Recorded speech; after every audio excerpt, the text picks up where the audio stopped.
කොහොමද ඔයාලට හැමෝම හොඳින් ඉන්නව නේද? අද මං අරගෙන ආවේ විශේෂ වීඩියෝ එකක්.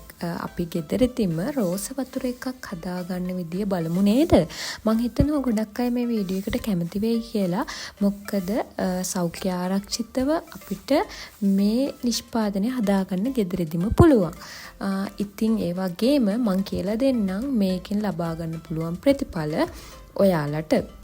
ඉතින් මේ තියෙන්නේ මං ගෙදරදීම කඩාගත්ත රෝස මල් ටිකක්.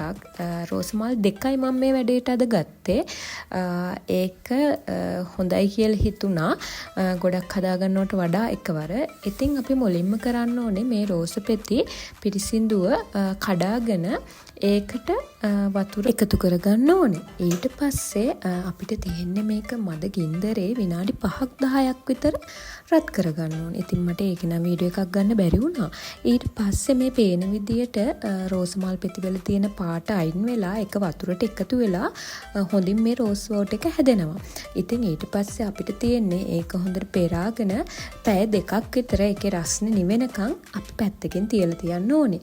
ඊට පස්සේ අපිට පුළුවන් මේක ස්ප්‍රේ බොටල් එකකට දාගෙන පාවිච්චි කරන්න. ඉතින් මම දැන් කියන්නම් රෝස් වෝටර් වලින් ඔයාලට ලැබෙන ප්‍රයෝජන මොනවද කියලා. ඇත්තටම රෝස් වෝටර් වලින් ඔයාලට පැහැදිලි සුන්දර සමක් ලබා ගන්න පුළුවන්.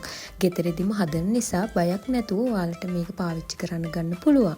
ලප කැලල් මුහුණේ අඳුරුපාවයත් මේකෙන් නැති කරගන්න පුළුවන්. පිට මේ රෝස් වෝටර් එක ෆ්‍රිජ් එකේ දාලා මාසයක් දෙකක් වුණත් තියාගන්න පුළුවන්. ෆ්‍රිජ් එක නැතුව එළියේ තියනවා නම් සතියක විතර කාලයක් තමයි පුළුවන් වෙන්නේ.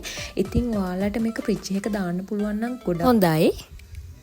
මේක පාසල් යන ළමයින්ට බය නැතුව පාවිච්චි කරන්න පුළුවන්. මම දන්නවා එයාලත් කැමතියි ගොඩක් සුන්දරත්වය රැක ගන්න. ඉතින් ඒ අයටත් මේක බය නැතුව පාවිච්චි කරන්න පුළුවන් ගෙදරම හදන දෙයක් නිසා.